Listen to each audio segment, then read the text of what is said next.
আপনি যদি ভাবেন রাজনীতি মানে পেশির জোর, জ্বালাও পোড়াও আর প্রতিশ্রুতি ভঙ্গের খেলা, তাহলে আপনি ভুল ভাবছেন। আজকের এই ভিডিওতে আমরা রাজনৈতিক দলগুলোর ইশতেহার নিয়ে কথা বলবো। জামাতে ইসলামী যে 5টি সুবিধার কথা বলেছে, যা শুনলে আপনি হয়তোবা বিশ্বাস করবেন না। আপনি মনে করবেন এটি কি আদৌ সম্ভব, নাকি রাজনৈতিক কৌশল? বিশেষ করে নারীদের কর্মঘণ্টা 5 ঘন্টা করার বিষয়টি। রাজনৈতিক দলগুলো নির্বাচনের আগে ইশতেহার ও বিভিন্ন চাহিদা পূরণের আশ্বাস দেয়, এটা আমরা সবাই জানি। তেমনি জামাতের আমির ডক্টর শফিকুর রহমান নির্বাচন ইশতেহার সম্পর্কে যে কথাগুলো বলেছেন, তা নিয়ে চলছে ব্যাপক আলোচনা সমালোচনা। বিএনপি যখন বলছে আমরা ক্ষমতায় গেলে বেকার ভাতা দেব, সেখানে জামাত পুরো উল্টো। তারা বলছে আমরা বেকার ভাতা দেব না, আমরা কর্মসংস্থান তৈরি করব। বাকিদের কি হবে? বলছেন বাকিদেরকে ভাতা দেবেন। আমরা আমাদের যুবকরা কারো কাছ থেকে বেকার ভাতা গ্রহণ করুক তা দেখতেও চাই না, শুনতেও চাই না। এখানে স্পষ্ট দুটি বড় রাজনৈতিক দলের দুই ধরনের প্রতিশ্রুতি আমরা লক্ষ্য করছি। আর এই প্রতিশ্রুতির কারণেই কি বাংলাদেশের রাজনীতিতে বড় কোনো পরিবর্তন আসতে যাচ্ছে? এখন আমরা জামাতের 5টি ইশতেহার সম্পর্কে আলোচনা করব। জামাত স্পষ্টভাবে বলেছে, তারা যদি ক্ষমতায় যায় তাহলে এই 5টি সুবিধা তারা পূরণ করবে। 1 নম্বরে দুর্নীতি। এখন সবাই বলবে, সবাই তো এই প্রতিশ্রুতি দেয়, কিন্তু কেউ কার্যকর করতে পারে না। তবে জামাত যেভাবে গাণিতিকভাবে এটা বুঝিয়েছে তা অবিশ্বাস্য।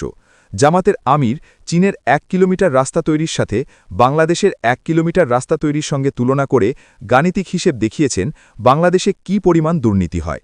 তিনি বলেছেন, বাংলাদেশে 1 কিলোমিটার রাস্তা তৈরির জন্য 82 কোটি টাকা খরচ হয়, যেখানে চীনের 10 থেকে 12 কোটি টাকা, আর বাকি 70 কোটি টাকা বিভিন্ন রাজনৈতিক দলের নেতাদের পকেটে চলে যায়। জামায়াতে ইসলামিক ক্ষমতায় এলে তারা এই ধরনের দুর্নীতি থেকে শুরু করে প্রতিটি জায়গায় দুর্নীতি বন্ধ করবে।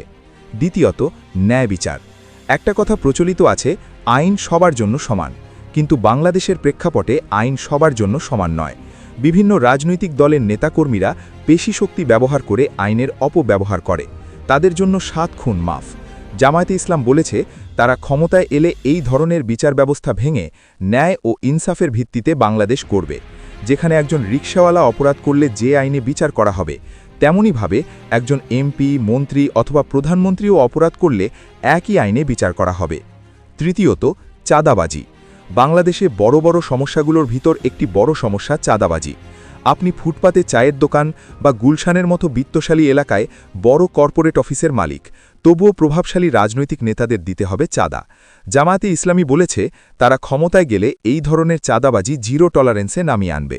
আপনি ব্যবসা করবেন, লাভের টাকা আপনার পকেটেই থাকবে, কোনো গুন্ডা মাস্তান পাতি নেতাদের দিতে হবে না। চতুর্থ, বেকারত্ব।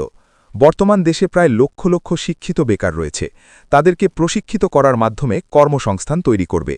এবং সবশেষ 5 নম্বর ইশতেহারটি হল সবথেকে সমালোচিত, সেটা হলো নারীদের কর্মঘণ্টা 8 ঘণ্টা থেকে 5 ঘণ্টা করা নিয়ে। জামায়াতে ইসলামীর আমির বলেছে, মায়েদের কর্মঘণ্টা হবে 5 ঘণ্টা।